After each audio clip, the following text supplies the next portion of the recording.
안녕하세요. 명품 시계 정식 딜러 노브러치입니다. 여태까지는 저희 매장에서 판매되는 시계들로만 리뷰를 했었는데 이렇게 하다 보면 제가 그 모델을 직접 착용하고 사용해 본 게 아니라서 뭔가 디테일한 리뷰가 어렵더라고요. 그래서 이제 가끔은 제가 갖고 있는 시계를 리뷰라기보다는 사용기를 찍어 볼까 합니다. 아무래도 제가 직접 소유하고 있는 직접 사용한 시계들이라 좀 더 디테일하고 정말 실사용 시에 이런 점이 정말 좋다, 아니면 이런 점은 좀 아쉽다 하는 점을 안내해 드릴 수 있을 것 같습니다. 오늘 첫 사용기는 IWC의 빅파일럿 어린 왕자 에디션입니다.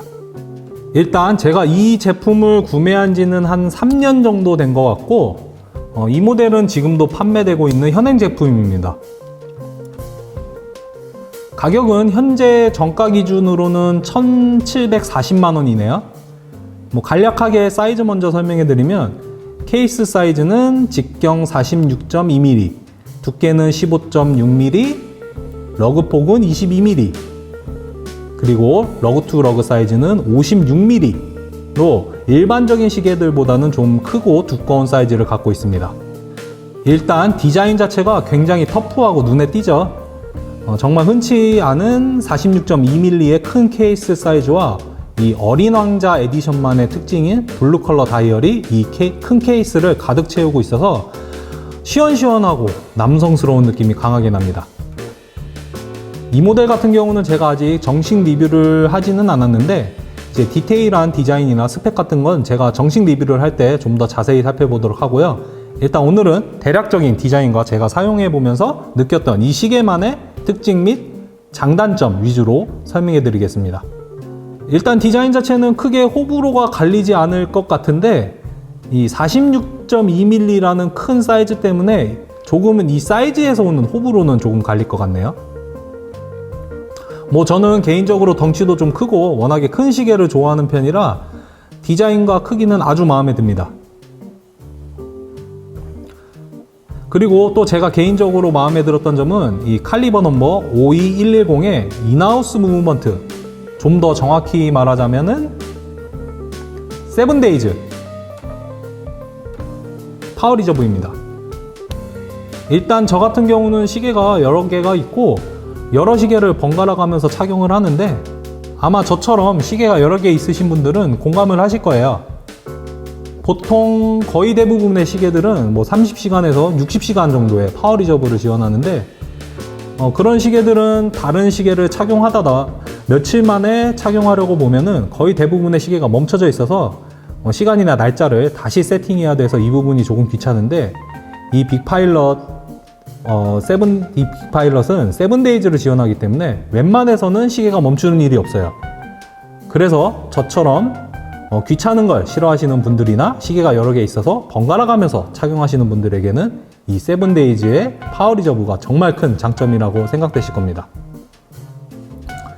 사실 시계 매니아 분들이 아니면 진동수가 어쨌다느니 어떤 기술이 들어갔나느니 하는 점은 실생활에서 크게 느낄 수가 없는 부분이긴 한데 이 세븐데이즈의 파워 리저브는 시계를 사용하다 보면 직접적으로 와닿는 부분이기 때문에 저도 이 세븐데이즈의 파워 리저브가 사용할 때는 정말 좋은 스펙이라고 생각되네요. 그리고 스트랩 디자인도 굉장히 마음에 들어요. 보시면 아시겠지만 스트랩이 이 파일럿 워치 특유의 큰 디자인과 정말 잘 어울려요. 이 부분이라던가 이 스티치, 그리고 무엇보다 이 두께가, 특히 이 부분이 두껍게 되어 있어서 이 시계랑 정말 잘 어울립니다. 사실 일반적인 레더 스트랩은 이 정도까지 스트랩이 두껍지는 않은데 만약 일반적인 두께의 스트랩을 썼다면은 이 시계의 큰 사이즈 때문에 시계가 좀 붕 떠 보일 것 같긴 한데 다행히 스트랩 자체도 사이즈나 디자인이 헤드와 정말 잘 어울리게 잘 나왔다고 생각이 되네요. 그리고 시계가 사이즈 자체도 정말 크고 안쪽에 다이얼 구성도 별다른 게 없어서 시인성 자체가 정말 좋습니다. 이 부분은 파일럿 워치의 특징이기도 하니까 빅파일럿만의 장점은 아닐지 몰라도 일단은 시원시원한 시인성이 저는 개인적으로 마음에 들더라고요. 이렇게 제가 직접 몇 년 동안 착용하고 사용해 보면서 제가 개인적으로 느꼈던 빅파일럿의 좋았던 점을 좀 말씀드렸는데, 뭐 이렇게 장점만 나열하면 별로 재미가 없겠죠? 그럼 지금부터 제가 이 빅파일럿 어린왕자 에디션을 사용하면서 느꼈던 단점, 뭐 일단 단점이라고는 했는데, 단점이라기보다는 제가 시계를 사용했을 때 느꼈던 조금은 아쉬웠던 부분, 뭐 다른 분들께서는 뭐 별거 아닌데 하실 수도 있지만 저한테는 조금 아쉽다고 느껴졌던 부분을 지금부터 말씀드려 볼게요. 우선 이 시계가 정말 재미있는 게 앞서 소개해드렸던 장점들이 모두 단점으로 작용한다는 점입니다. 우선 사이즈, 저는 이 46.2mm의 큰 사이즈가 정말 마음에 들었지만 안 그러신 분들도 많을 거예요. 이 사이즈에서 오는 디자인 부분은 뭐 개인적인 취향이라 넘어간다고 해도 이 실착용 시에 이 큰 사이즈 때문에 약간은 불편했던 점이 있는데, 이게 착용을 하다 보면은 사이즈가 커서 여기저기 굉장히 많이 부딪힙니다. 특히 책상 같은 데서 앉아서 일 보다가 일어날 때 많이 부딪히고, 뭐 어디 지나갈 때나 그럴 때 주변에 많이 부딪혀요. 크기도 크고 두께도 두껍기 때문에 다른 시계를 착용했을 때보다 많이 부딪혀서 저는 개인적으로 이 부분이 조금은 신경 쓰이더라고요. 그래서 보시면은 이렇게 러그 부분, 이 부분이 다른 부분보다 상처가 좀 많습니다. 특히 요 위쪽, 바깥쪽 부분이 상처가 좀 많은데, 이렇게 착용하다 보면은 어디 조금 좁은 틈새 지나가거나 움직일 때 이 부분이 많이 부딪히더라고요.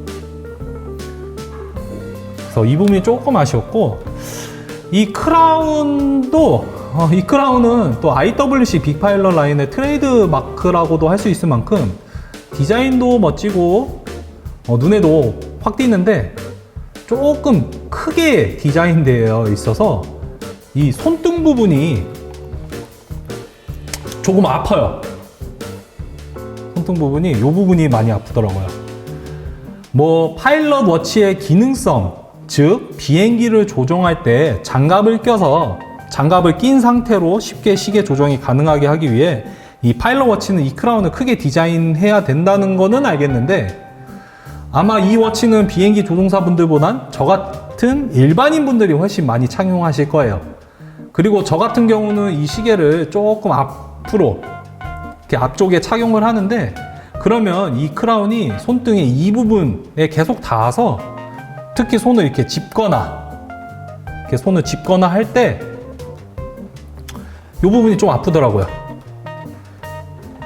그래서 이 부분이 조금 사용하면서 조금 불편했고, 또 아쉬웠던 부분은 무브먼트입니다. 정확히 말하면 세븐데이즈죠. 아까는 세븐데이즈가 좋다라고 하더니 뭔 말하는 거야 이렇게 생각하실 수도 있는데, 이게 불편한 거는 아니고 어떻게 보면 정말 아무것도 아닐 수 있는데 오차가 다른 시계보다 좀 많아 보입니다. 이게 무슨 말이냐면, 이제 사실 기계식 시계라는 게 가격이 싸던, 뭐 가격이 몇천 몇억 원대 비싸던 오차가 생기기 마련인데, 보통은 시계를 차다가도 안 차는 날이 생기면은 보통은 시계가 멈춰서 시간을 다시 세팅을 하게 되면은 다시 정확한 시간으로 세팅이 되어서 오차에 대해서는 크게 느끼지 못하는데, 이 빅파일럿 같은 경우는 시계가 멈출 일이 거의 없어서 오차들이 계속 쌓입니다. 거기에다가 시계 사이즈가 워낙에 커서 이 작은 오차라도 다이얼상에 좀 크게 부각이 됩니다. 제 체감상 한 1분 정도 오차가 나도 이 시계에선 2분, 3분 정도 오차가 난 것처럼 좀 크게 느껴집니다. 뭐 이건 시계 자체가 크니 이 미니트랙 간의 간격이 커질 수밖에 없어서 눈으로 봤을 때 실제보다 오차가 좀 많아 보이기 때문인 것 같은데, 실제로는 아무 이상이 없지만 세븐데이즈의 파워 리저브 때문에 시계가 멈출 일이 없어서 오차가 계속 쌓이는 점과 이 큰 다이얼의 디자인에서 오는 간극 때문에 실제보다 오차가 좀 크게 느껴질 수 있다는 점이 의외로 조금은 신경을 쓰이네요. 그리고 이 스트랩 같은 경우는 저는 개인적으로 디자인 같은 경우는 아쉬울 게 없어요. 근데 시계 헤드가 조금 크고 좀 무겁다 보니까 금방 닳는 부분이 있습니다.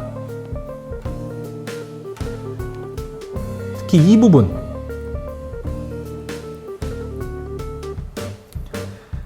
이 부분이 다른 부분보다는 조금 얇게 되어 있고 또 이 클라스프랑 가까워서 이 부분이 좀 금방 떨어져 나가더라고요. 저도 시계를 산지 한 1년 반 정도 만에 이 부분이 떨어져 나가서 시계를 떨어뜨릴 뻔한 적이 있습니다. 뭐 스트랩 자체는 아직 멀쩡해서 이 부분만 싸제로 수선을 맡겨서 제가 착용을 하고 있는데, 나도 모르게 이 부분이 또 해져가지고 시계를 떨어뜨릴까 조금 걱정이 되기도 합니다.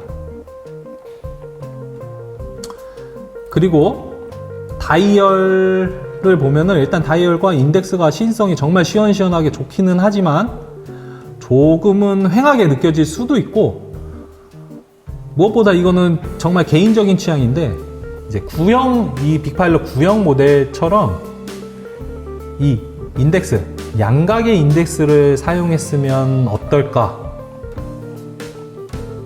양각의 인덱스를 사용했으면 좀 더 멋지지 않았을까 하는 아쉬움이 생기네요. 그리고 마지막으로 저는 개인적으로 이 솔리드백이 조금 아쉬워요. 이 부분은 어린 왕자 에디션이기 때문에 이 어린 왕자 에디션만의 어린 왕자 관련 그림의 인그레이빙 때문에 어쩔 수 없이 솔리드백을 사용해야만 하긴 하지만, 그래도 이왕이면 2천만 원 가까이 하는 제품인데 무브먼트를 볼 수 없다는 게 조금 아쉽네요. 뭐 52110 무브먼트를 홈페이지에서는 볼 수 있지만 이 아름다운 무브먼트를 직접 볼 수 없다는 점이 조금 아쉽긴 하네요. 뭐 항자기성이나 뭐 파일럿 워치답게 기압을 견디기 위해 내구성을 위해서, 그리고 무엇보다도 어린 왕자 에디션만의 인그레이빙을 위한 솔리드백 사용은 이해는 하지만 조금 개인적인 욕심으로는 그냥 비싼 시계이니 비싼 무브먼트를 보고 싶긴 한데, 이거는 뭐 저의 개인적인 욕심인 듯 합니다. 그래도 저는 이제 개인적으로 이 시계는 뭐 이런저런 뭐 아쉬운 점도 있긴 하지만 저는 정말 만족하면서 정말 잘 쓰고 있어요. 그래서 좀 큰 시계나 조금 남성적인 디자인 원하시는 분들에게는 정말 적극 추천하는 모델입니다. 아무튼 오늘 처음으로 제가 실제로 소유하고 있는 시계의 사용기를 촬영해보고 실사용자만 느낄 수 있는 이 모델만의 좋았던 점과 조금 아쉬웠던 점을 말씀드렸는데, 말씀드렸던 점은 온전히 제가 개인적으로 느꼈던 점이라 공감을 못 하시는 분들도 있을 수 있겠네요. 아무튼 저한테는 평소에 쉽게 보기 힘든 시계들이 더 많이 있으니까 앞으로 많은 관심 부탁드리겠습니다. 오늘 첫 시간이라 뭔가 정리가 안 되게 주저리 얘기가 길어졌는데, 다음에는 좀 더 정리된 깔끔한 사용기를 갖고 더 좀 레어한 유니크한 시계를 갖고 찾아뵙도록 하겠습니다. 감사합니다.